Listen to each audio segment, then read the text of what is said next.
Today, you are going to get a front row seat to the short but impactful career of Springbok Johan Le Roux. Johan, welcome to Front Row Rugby. Thanks a lot.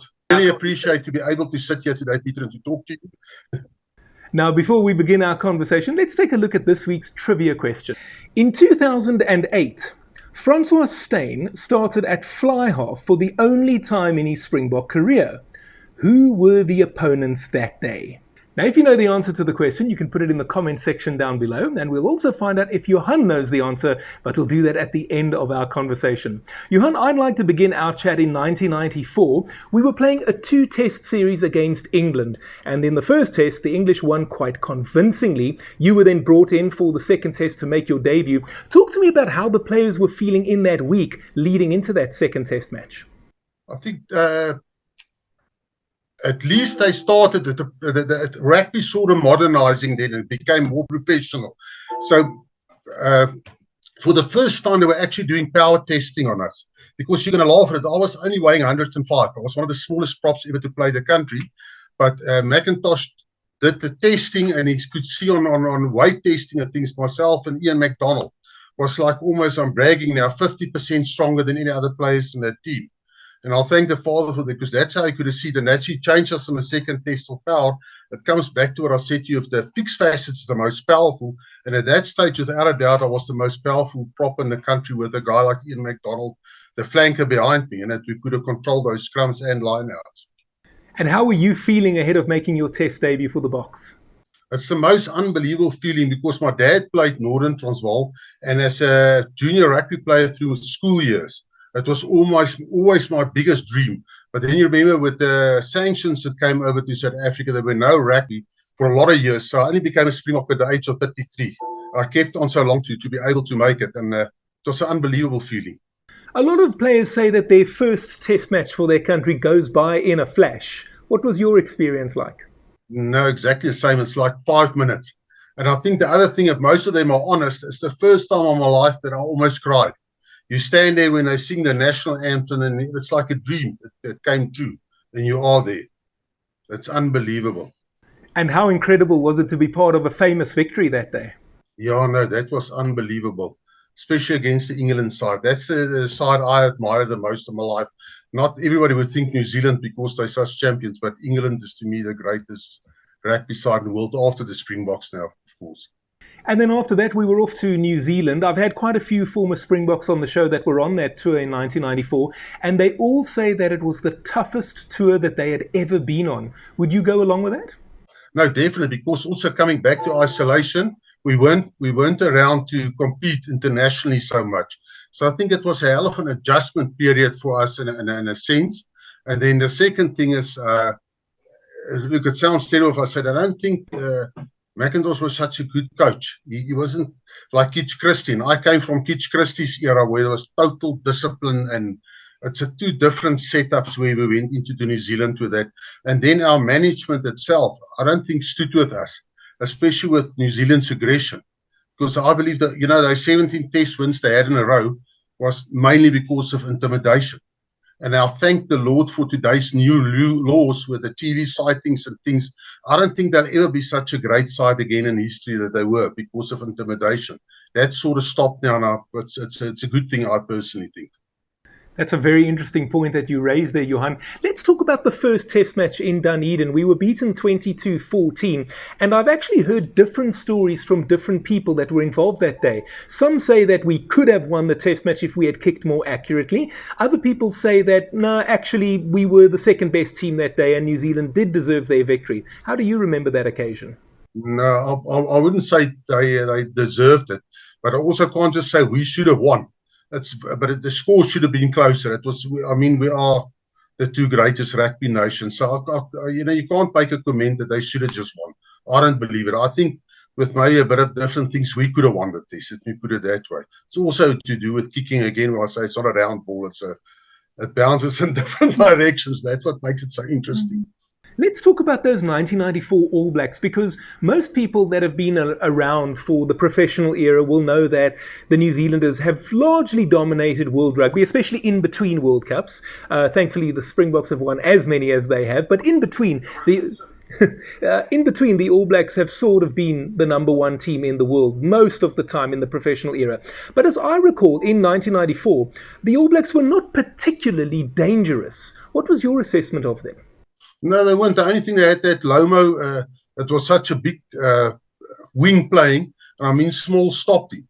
He wasn't everything. I think that was the only fierce sort of factor they had in the whole team. And the All Blacks that you faced in 1994 in New Zealand, because if I'm not mistaken, I think Johan Le Roux, he didn't actually come into the team yet. And I think that they still had Stephen Bashop at fly half. Andrew Mertens wasn't yet involved. So did you find them particularly dangerous or intimidating? No, just very intimidating and aggressive. Look at the problem I had with the biting incident. It was aggression build up, and we couldn't basically go back on their aggression if they attacked us. Our management said to us we shouldn't get involved in all of that, and that's what I think where the sad part came. We should have played the same as them. It's if you look at Fitzpatrick, the problem I had with him, the only thing he did in that game, the whole game, is you can go look at it. He's intimidate, and the rugby shouldn't be actually played like that. It's sad. It's sad what happened there, and I think that's the way they won. As I say, all the years before that, and actually till recently. And that is it's definitely will stop now. Johan, you've actually gone and preempted what I was going to discuss next, and that is Sean Fitzpatrick. Certainly from our point of view, sitting there at 4:30 in the morning watching these test matches, he certainly came across as being a very cunning individual. What was it like playing against him? Well, I see him, it's going to sound crazy saying that from my side, I see him as the cleverest captain in international rugby ever. Because the way he intimidates the refs, and in the other team, because you actually slowly start working with your mind to a degree where you don't control yourself. So he keeps 2 or 3 players busy, and that's also the other way you can win if you keep on with that. And that's, again, as I say, it's not rugby. It should have been pinpointed by the international refs a long time ago.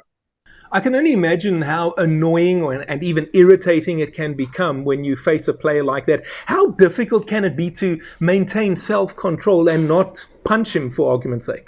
You're going to laugh at what I'm going to say to you. The day I bit him, I didn't even know I was biting him. And I think it's a build-up. I even afterwards went to go see a psychiatrist about the whole incident to try to work out. And he says, you know what, Johan, the problem with most of your Springboks, he says, about 80% of us, I never knew until I spoke to the psychiatrist, that got a serotonin shortage. Your body doesn't give off as your aggression levels. It goes through the top. He said, but if you haven't got it, you'll never get there. It sounds crazy. So I'm on tablets now every day of my life, drinking a serotonin tablet to sort that sort of aggression problem out. But to come back to Fitzpatrick, he pushes you. Can you believe it? He pushes me mentally, because mentally I believe I'm quite a strong guy. But that you lose that control right at the end, where you don't actually know what you're doing. And that is the scariest part of it. That's quite incredible. So if I had to ask you, for argument's sake, to describe that actual moment, the ear-biting incident, you actually don't remember it. Is that right? I promise you, I don't. People say, that's why I say I promise you, because every time I say it, people say, man, you're talking nonsense. He drove me behind the loose scrum and he ran into me. And then all of a sudden it was like a blackout for like, say, 10 seconds. I can't, I promise you, because think about it, I could have knocked him with my right hand, or I could have headbutted him, but to bite him, I must have been nuts if you think about it.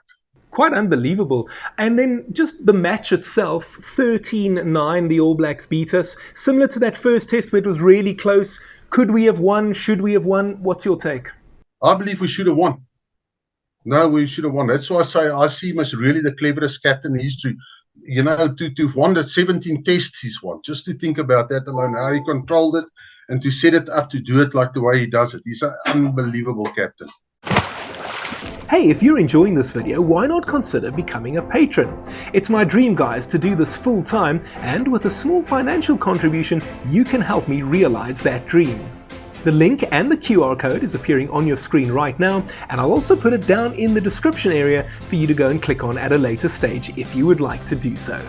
And by becoming a patron, I promise there will be great benefits for members. Now let's get back to the interview. Johan, what was the reaction to the ear-biting incident from your teammates? No, all quite okay. Look, most of them, France and all those guys, we all played at RAL all our lives together. Ian McDonald. So we were a very close-knit team, actually, that we were. So I suppose I'm sounding a little bit terrible. I was sort of the aggression guy in the pack. to keep things together. I think it's fair to say that the authorities were not as supportive of you. You were sent home from the tour. Can you explain to us how that whole process played out? It's terrible. Look, I'm saying some bad things about Johan Engelbrecht now. I think he was more on the trip for selling wine. And it's terrible. That's what he was doing. He was in with business and things and not as an actual manager for the team. If you remember that we all came back and Louis Leite immediately got rid of all of them. And I see Louis Leite as like the father of rugby in this country. You think he put that World Cup together, he put tours together, went to go talk to Nelson Mandela together. He immediately realized it, and it's also one of the top businessmen in this country. Realized when we came back is to get rid of all of them, and he did it. He did the right thing immediately. And the proof is in the pudding, because we went on and won the Rugby World Cup. But you were given an 18-month suspension. Did you believe at that stage that your test career was over? Yes. 18-month ban. It was, I think, the longest ban ever for a Springbok in this country. And when you look back, any regrets? Because I suppose, given that you were the incumbent tight head lock, or prop, you almost certainly would have been in the 1995 Rugby World Cup squad. Yeah, I can thank, if you read, Kitch Christie written a book after that. And I will always thank him. It's a pity I could never say thanks to him, because he died of cancer before I could say thanks to, before the book actually came out. And in that book, he said I would have been the number one tight head prop for the selection for that. I played under him here at the Lions the whole time. So he knew me, and he always used to speak to me directly, about my aggression.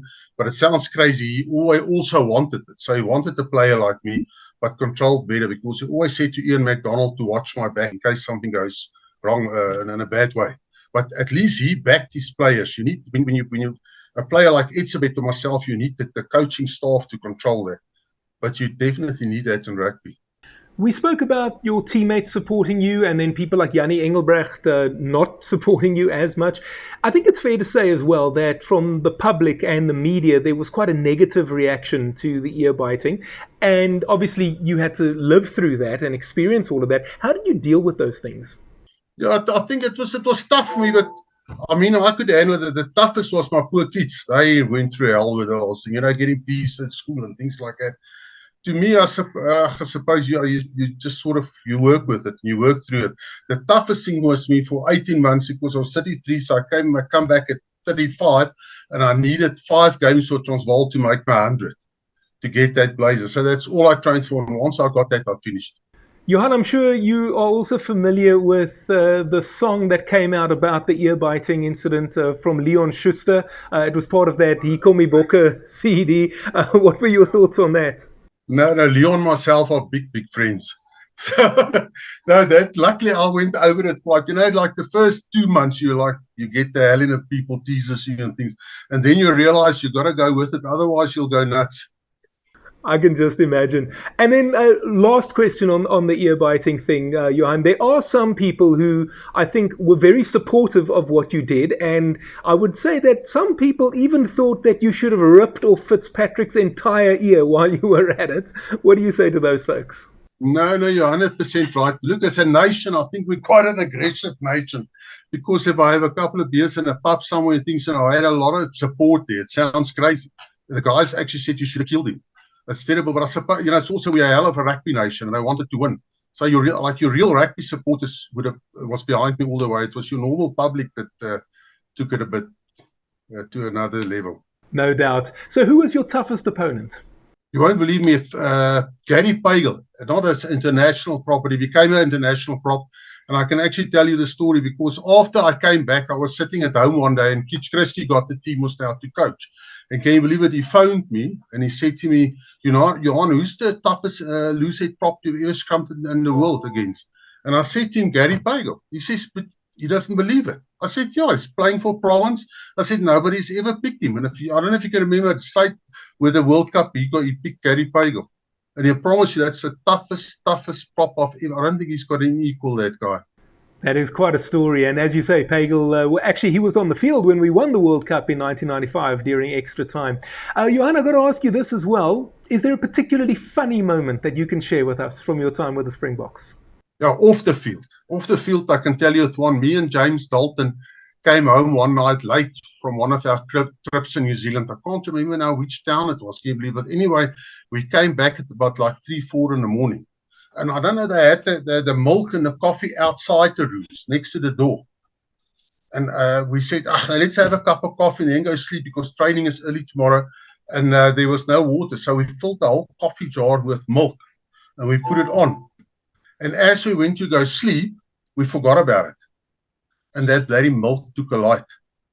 Can you believe it? Anyway, as we were lying there, you just hear ambulances and you hear the fire brigade and everybody up and down the place. And as we opened the door, we see this smoke coming out of this cup on fire. And we also just ran out until today, nobody even knew who did that. It was chaos there. Anyway, we all had to evacuate. Everyone, then we came back. It was another era then. But that's the biggest, I think, joke. And I still say everybody swore and nobody knew who did it. That is a great story. Johan, is there a player currently who you particularly admire? Ox, I would say. You know, look at this against France that he came up and then we got that penalty. So I think I would say as a prop, most probably Ox. And what are you up to these days?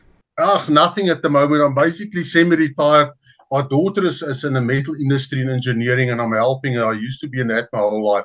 You know, in this country, what we spoke on earlier, it's very sad. I was in the foundry industry, engineering industry, and in '94, can you believe it? There was 400 foundries here. There's 100 left.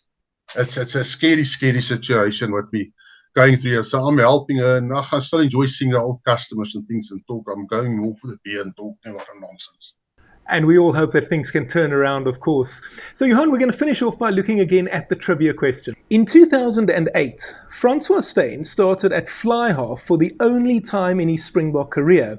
Who were the opponents that day? Do you know the answer, Johan? Yes, I'm going to guess now. I say Australia. All right. Well, we did play Australia soon after that, but the correct answer actually was Italy. Serious, yes. That's why I could remember Australia, but I don't know why I thought it's Australia. And as it turns out, it remains the only time that Francois Steyn ever started at fly half for the Springboks. He did come on as a fly half at other times in his career, but he only ever started that one time. Johan, let me say, it was lovely having you on Front Row Rugby today. An absolute pleasure. And thank you for sharing some of those stories with us. And I hope that we can have you on again in the future. Yeah, no, at any time, Peter. And thanks for remembering me that we can sort of live a little bit back into our past. It creates a lot, especially for us getting older. Thanks a lot. Last time on Front Row Rugby, former Springbok fullback Hugh Rees-Edwards was my guest. You can go and watch that video. It's appearing on your screen right now. Next time, 1995 Rugby World Cup champion Marius Herter will be here.